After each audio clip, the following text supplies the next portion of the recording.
मनवा भइल बा पानी पानी का हमारा से दूर जानी भागो रानी। हाय तो का करूं? अरे सटर मनवा भइल बा पानी पानी हमारा से दूर जानी भागो रानी।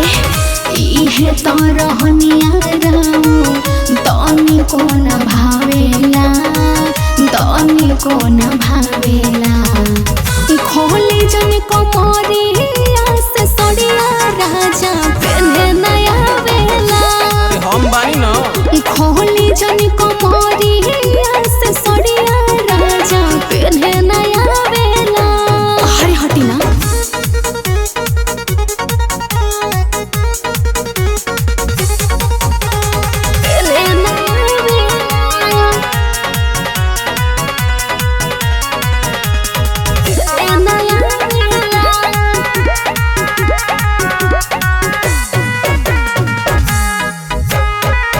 होते नइखे हमरा से बर्दाश्त धनी तूड़ा जन बलमुआ के आस धनी। हर तो कहे नहीं समझो सुनो तो गोरे गोरे गलिया सैया लाल कोया आके धइला पाजा में हमरा के बेहाल कोइला।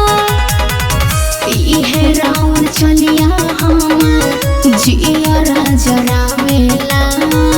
जिया राजा खोले जन कमरिया से सड़िया राजा पहने नया वेला। खोले जन कमरिया से सड़िया राजा पहने नया वेला।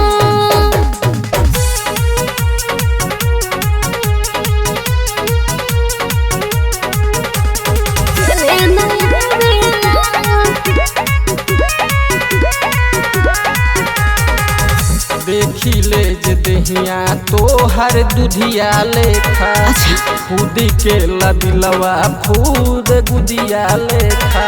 हर तो बड़ा दिक्कत बा। का दिक्कत बा? होके खाए के परी भोरा हवे दवैया पिया काहे बनेला पांडे नी कम तो निरदइया पिया। मुनुआ रविंद रोजे लहरा लगावेला लहरा लगावेला खोले जन कमरिया से सड़िया राजा पहने